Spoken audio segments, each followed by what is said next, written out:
왜 전 세계 젊은이들이 갑자기 한국어를 배우기 시작했을까? 왜 세계 최고의 기업들이 한국과 손잡으려 애쓰는 걸까? 도대체 언제부터 한국이 이렇게 강해졌을까? 1965년 제가 처음 한국을 찾았을 때만 해도 이런 일들은 상상조차 할 수 없었습니다. 폐허가 된 거리, 무너진 건물들, 굶주림에 지친 사람들. 그때의 한국은 세계에서 가장 가난한 나라 중 하나였습니다. 하지만 이제는 달라졌습니다. 한국의 드라마 한 편이 전 세계를 뒤흔들고 K-팝이 빌보드 차트를 점령하며 한국의 영화는 아카데미상을 휩쓸고 있습니다. 반도체, 스마트폰, 전기차 배터리까지 첨단 기술의 세계에서도 한국은 이미 최강자가 되었습니다. 도대체 무슨 일이 있었던 걸까요? 지난 50년간 하버드 대학교에서 한국을 연구해온 한 교수님의 이야기입니다. 그는 과연 어떤 사연으로 이런 이야기를 전 세계인들에게 전하고 있는 걸까요? 지금부터 그의 이야기 속으로 들어가 보겠습니다. 이야기를 시작하기 전에 구독과 좋아요는 이미 눌러주셨죠? 감사합니다. 그럼 이야기를 시작합니다. 안녕하세요. 저는 하버드 대학교의 마크 피터슨입니다. 19살의 나이로 우연히 한국과 첫 인연을 맺은 후 저는 한국의 매력에 완전히 빠져버렸습니다. 그리고 마침내 한국이 왜 이토록 강력한 나라가 될 수밖에 없었는지 그 결정적인 세 가지 이유를 발견했습니다. 오늘 저는 여러분께 그 놀라운 비밀을 공개하려고 합니다. 이 이야기는 단순한 역사적 사실이 아닙니다. 이것은 한국이 앞으로도 계속해서 세계를 이끌어갈 수밖에 없는 강력한 증거이자 우리의 미래를 보여주는 청사진이 될 것입니다. 지금부터 들려드릴 이야기는 여러분이 미처 알지 못했던 대한민국의 숨겨진 저력에 관한 것입니다. 1965년 여름, 저는 생애 처음으로 한국 땅을 밟았습니다. 당시 19살이었던 제가 한국행을 선택했을 때 주변의 모든 사람들이 말렸습니다. 전쟁의 폐허가 된 나라, 세계에서 가장 가난한 나라 중 하나로 꼽히던 한국으로 왜 가려 하냐며 걱정했죠. 하지만 그때의 제 선택은 제 인생을 완전히 바꿔놓았습니다. 겉으로 보이는 가난과 혼란 속에서 저는 전혀 다른 무언가를 발견했기 때문입니다. 폐허가 된 서울거리, 무너진 건물들 사이에서 저는 책을 읽는 학생들을 보았습니다. 허름한 집에서 희미한 불빛 아래 공부하는 청년들을 만났습니다. 이 일을 걱정해야 하는 상황에서도 자녀 교육만큼은 포기하지 않으려는 부모들을 마주쳤습니다. 특히 인상 깊었던 것은 한 작은 서점에서의 경험이었습니다. 너무나 달아서 글자가 희미해진 책들이 진열되어 있었는데 점원은 그것이 한 권의 책이 수십 명에게 돌려 읽혀서 그렇게 됐다고 설명했습니다. 그때 저는 처음으로 한국인들의 배움에 대한 갈망을 실감했습니다. 더욱 놀라웠던 것은 한글이었습니다. 한국에 오기 전 저는 동양의 많은 언어를 접해봤지만 한글만큼 과학적이고 체계적인 문자는 본 적이 없었습니다. 처음에는 단순해 보였던 이 문자 체계가 사실은 얼마나 정교하고 혁신적인 창조물인지 깨닫게 되었습니다. 거기에 또 한 가지, 도서관에서 우연히 발견한 직지심 체어절에 대한 기록은 제 호기심을 더욱 자극했습니다. 구텐베르크보다 훨씬 앞서 금속 활자를 발명했다는 사실이 당시 서양 중심의 역사관으로 세상을 보던 저에게는 충격적인 발견이었습니다. 이러한 경험들이 쌓이면서 저는 점점 더 한국이라는 나라에 매료되어 갔습니다. 표면적으로 보이는 가난과 혼란은 일시적인 것이었지만 그 속에 숨겨진 한국의 저력은 영원한 것이었기 때문입니다. 하버드로 돌아온 후 저는 한국학 연구에 제 인생을 바치기로 결심했습니다. 세계가 주목하지 않던 그때부터 저는 한국이 언젠가 반드시 세계를 놀라게 할 것이라 확신했습니다. 그리고 그 확신은 적중했습니다. 지금의 한국은 더 이상 가난하고 혼란스러운 나라가 아닙니다. 오히려 세계가 부러워하는 첨단 기술 강국이자 문화 강국으로 우뚝 섰습니다. 하지만 이것은 시작에 불과합니다. 제가 발견한 한국의 세 가지 위대한 유산은 앞으로 한국이 더 큰 도약을 이룰 것임을 예고하고 있습니다. 그 첫 번째 이야기를 지금부터 시작하도록 하겠습니다. 인류 역사상 가장 위대한 발명품은 무엇일까요? 1997년 미국의 라이프지는 새로운 천년을 앞두고 이 질문에 대한 답을 찾아 나섰습니다. 컴퓨터, 전기, 자동차 등 수많은 후보가 있었지만 최종적으로 선정된 1위는 바로 금속활자 인쇄술이었습니다. 그동안 서양에서는 구텐베르크를 금속 활자의 발명자로 알고 있었습니다. 하지만 최근의 연구 결과들은 충격적인 사실을 밝혀냈습니다. 구텐베르크가 성경을 인쇄하기 전 동양의 금속 활자 인쇄물이 실크로드를 통해 유럽에 전해졌다는 증거들이 발견된 것입니다. 특히 주목할 만한 것은 구텐베르크의 금속 활자 제작 기술이 한국의 방식과 놀랍도록 유사하다는 점입니다. 금속의 배합 비율부터 활자를 주조하는 방식까지 이는 단순한 우연의 일치라고 보기 어려웠습니다. 결국 구텐베르크는 한국의 금속 활자 기술을 접하고 이를 개량하여 자신의 인쇄술을 발전시켰던 것입니다. 실제로 한국의 금속 활자본인 직지심 체어절은 1377년에 청주 흥덕사에서 인쇄되었습니다. 이는 구텐베르크의 42행 성경보다 78년이나 앞선 것입니다. 더욱 놀라운 것은 직지심 체어절보다 무려 143년 전인 1234년에 이미 상정고금 예문이라는 금속 활자본이 있었다는 기록입니다. 금속 활자가 가져온 혁명적 변화는 실로 대단했습니다. 이전까지 책 한 권을 만드는 데는 평균 3개월이 걸렸습니다. 한 글자 한 글자를 손으로 베껴 써야 했고 그 과정에서 수많은 오류가 발생했습니다. 목판 인쇄술도 있었지만 나무의 특성상 쉽게 훼손되어 매번 새로 제작해야 했죠. 하지만 금속 활자는 달랐습니다.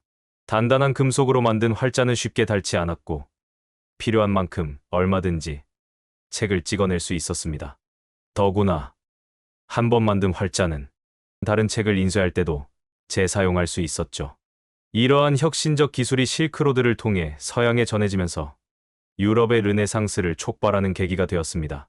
구텐베르크는 이 기술을 접하고 자신만의 방식으로 발전시켜 성경을 인쇄했고 이는 다시 유럽 전역으로 퍼져나갔습니다.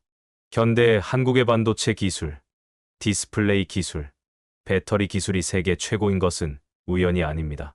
금속 활자 인쇄술에서 보여준 정교한 제작 기술과 혁신적 사고방식이 DNA처럼 이어져 내려온 것입니다. 더 놀라운 것은 한국의 금속 활자 기술이 단순한 기술 혁신이 아니었다는 점입니다. 그것은 지식을 모두와 나누려는 한국인의 정신, 더 나은 세상을 만들고자 하는 한국인의 의지가 만들어낸 결과물이었습니다. 이러한 정신은 현재 한국의 문화 콘텐츠 산업에서도 그대로 이어지고 있습니다. 우리의 이야기, 우리의 음악, 우리의 영상을 전 세계와 공유하며 새로운 형태의 문화적 인쇄술을 만들어내고 있는 것입니다. 금속 활자 인쇄술은 단순한 과거의 유산이 아닙니다. 그것은 한국이 세계 최고가 될 수밖에 없는 첫 번째 이유이자 미래에도 계속해서 세계를 선도할 수밖에 없는 강력한 증거입니다. 전 세계에는 수천 개의 문자가 존재합니다. 하지만 그 중에서 누가, 언제, 어떤 원리로 만들었는지가 정확히 기록되어 있는 문자는 오직 하나뿐입니다. 바로 한글입니다. 1443년 세종대왕은 획기적인 결정을 내립니다. 백성들이 자신의 뜻을 제대로 펼치지 못하는 것이 안타깝다며 누구나 쉽게 배우고 사용할 수 있는 새로운 문자를 만들기로 한 것입니다. 당시 조선은 한자를 공식 문자로 사용하고 있었습니다. 하지만 한자는 배우는데 너무 오랜 시간이 걸렸고 대부분의 백성들은 자신의 이름조차 쓸 줄 몰랐습니다. 게다가 한국어의 문법 구조와 한자는 너무나 달랐기에 우리말을 제대로 표현하기도 어려웠습니다. 세종대왕은 3년이라는 시간 동안 직접 문자 연구에 몰두했습니다. 그 결과 탄생한 것이 바로 훈민정음, 즉 오늘날의 한글입니다. 한글은 단순한 문자 창제가 아닌 과학적 원리가 집약된 위대한 발명품이었습니다. 자음은 발음 기관의 모양을 본떠 만들었습니다. 기역은 혀가 목구멍을 막는 모양, 니은은 혀가 위, 잇몸에 닿는 모양을 본뜬 것입니다. 모음은 하늘, 땅, 사람을 상징하는 세 가지 기본 요소를 조합해 만들었죠. 이러한 과학적 원리 덕분에 한글은 세상의 모든 소리를 가장 정확하게 표현할 수 있는 문자가 되었습니다. 24개의 기본 글자로 1172개의 소리를 표현할 수 있다는 것은 실로 놀라운 일입니다. 더욱 놀라운 것은 한글의 미래 가치입니다. 인공지능과 자연어 처리 분야에서 한글은 가장 이상적인 문자로 평가받고 있습니다. 논리적이고 체계적인 구조 덕분에 컴퓨터가 처리하기에 최적화되어 있기 때문입니다. 실제로 최근 구글과 마이크로소프트 같은 글로벌 기업들이 한글의 구조를 연구하며 새로운 AI 언어 모델을 개발하고 있습니다. 500년 전에 만들어진 문자가 21세기 최첨단 기술의 발전을 이끌고 있는 것입니다. 한글은 단순한 문자 체계가 아닙니다. 그것은 모든 이에게 배움의 기회를 주고자 했던 위대한 왕의 철학이자 과학적 사고와 인문학적 지혜가 완벽하게 조화를 이룬 걸작입니다. 세종대왕은 한글을 만들며 이렇게 말했습니다. 지혜로운 사람은 아침이 되기 전에 배울 수 있고 어리석은 사람도 열흘이면 배울 수 있다. 실제로 한글은 누구나 빠르게 배울 수 있는 가장 쉬운 문자입니다. 이것이 바로 한국이 세계 최고가 될 수밖에 없는 두 번째 이유입니다. 전 국민이 쉽게 문자를 익히고 지식을 습득할 수 있었기에 한국은 그 어떤 나라보다 빠르게 발전할 수 있었던 것입니다. 그리고 지금 한글은 새로운 도약을 준비하고 있습니다. 디지털 시대에 최적화된 문자로서 인공지능과 메타버스 시대를 이끌어갈 새로운 문명의 도구로 주목받고 있기 때문입니다. 한국을 처음 방문했을 때 제가 가장 놀랐던 것은 사람들의 눈빛이었습니다. 전쟁의 폐허 속에서도 그들의 눈에는 반드시 이 고난을 극복하겠다는 강한 의지가 빛나고 있었습니다. 그리고 그 의지의 중심에는 교육이 있었습니다. 한밤중 좁은 골목길을 걷다 보면 어김없이 빛이 새어나오는 창문들을 볼 수 있었습니다. 전기도 들어오지 않는 가난한 동네에서 촛불 하나의 의지에 공부하는 학생들이 있었죠. 끼니를 걱정해야 하는 상황에서도 책만큼은 놓지 않았습니다. 이것은 단순한 교육열이 아닙니다. 유교 문화권의 중심에서 1000년 넘게 이어져 온 배움에 대한 존중, 그리고 그것을 통해 더 나은 미래를 만들어가겠다는 강한 의지의 표현이었습니다. 조선시대의 과거 제도는 신분의 고하를 막론하고 실력 있는 인재를 등용했습니다. 왕조 국가였지만 평민 출신도 자신의 실력만 있다면 등용될 수 있었죠. 이것은 배움이 신분 상승의 통로가 될 수 있다는 것을 보여준 역사적 증거였습니다. 실제로 한국의 교육열은 세계에서 유례를 찾아보기 힘든 수준입니다. OECD 국가 중 대학 진학률 1위, 교육 투자 비율 1위, 학업 성취도 상위권. 이러한 통계들이 이를 증명합니다. 하지만 더욱 중요한 것은 교육의 질입니다. 한국의 교육은 단순한 지식의 전달을 넘어 창의적 사고와 문제 해결 능력을 키우는 방향으로 진화하고 있습니다. 4차 산업혁명 시대에 필요한 융합형 인재를 키워내는데 최적화되어 있는 것입니다. 특히 주목할 만한 것은 평생교육에 대한 열정입니다. 한국인들은 나이에 관계없이 끊임없이 새로운 것을 배우려 합니다. 은퇴한 노인들도 스마트폰 강좌를 듣고 직장인들은 퇴근 후 외국어를 공부합니다. 이러한 교육열은 한국이 세계 최고의 IT 강국으로 성장하는 원동력이 되었습니다. 새로운 기술을 빠르게 습득하고 적용하는 능력, 그리고 끊임없이 혁신을 추구하는 자세는 바로 이러한 교육 문화에서 비롯된 것입니다. 글로벌 기업들이 한국의 연구소를 설립하고 한국의 인재를 영입하려 경쟁하는 이유가 바로 여기에 있습니다. 세계가 인정하는 한국의 교육 시스템과 인재들은 이미 글로벌 스탠다드가 되었습니다. 이것이 바로 한국이 세계 최고가 될 수밖에 없는 세 번째 이유입니다. 교육을 통해 끊임없이 성장하려는 의지, 그리고 그것을 뒷받침하는 사회적 시스템은 한국의 미래를 더욱 밝게 만들고 있습니다. 세계는 지금 새로운 변화의 시대를 맞이하고 있습니다. 하지만 한국은 두렵지 않습니다. 1000년이 넘게 이어져 온 배움에 대한 열정이 있기 때문입니다. 이 열정이 있는 한 한국은 계속해서 세계를 놀라게 할 것입니다. 우리는 지금까지 한국이 세계 최고가 될 수밖에 없었던 세 가지 이유를 살펴보았습니다. 세계 최초의 금속 활자 인쇄술, 가장 과학적인 문자 체계인 한글, 그리고 끊임없는 교육열. 이 세 가지 요소는 각각이 독립적으로도 대단한 가치를 지니고 있습니다. 하지만 더욱 놀라운 것은 이 세 가지 요소가 만들어내는 시너지입니다. 금속 활자를 통해 지식이 빠르게 전파될 수 있었고, 한글은 그 지식을 모든 사람이 쉽게 이해할 수 있게 만들었으며, 교육열은 이를 바탕으로 끊임없는 발전의 동력이 되었습니다. 2024년 현재 가장 주목할 만한 변화가 있습니다. 바로 한국어가 세계에서 가장 많이 배우는 외국어 4위에 올랐다는 사실입니다.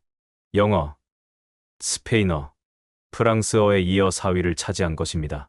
특히 주목할 점은 아시아의 거대 국가인 중국과 일본을 제치고 이룬 성과라는 것입니다.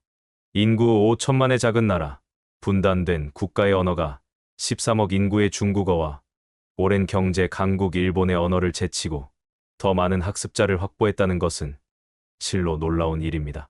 전 세계적으로 1,000만 명이 넘는 사람들이 한국어를 배우고 있으며 이 수치는 매년 가파르게 상승하고 있습니다.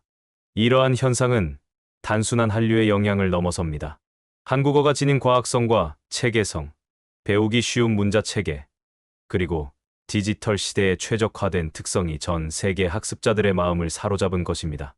특히 AI 시대에 한글의 과학적 체계는 더욱 큰 가치를 발휘하고 있습니다.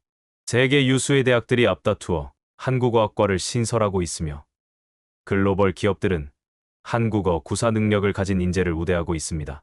실리콘밸리의 스타트업들은 한국의 디지털 문화를 배우기 위해 한국어 학습을 필수 과정으로 도입하고 있습니다. 이러한 한국어의 성장세는 앞으로도 계속될 것으로 전망됩니다. 전문가들은 2030년경이면 한국어가 프랑스어를 제치고 세계 3위의 학습 언어로 올라설 것으로 예측하고 있습니다. 이는 한국이 단순한 문화 강국을 넘어 세계의 중심 국가로 부상하고 있음을 의미합니다.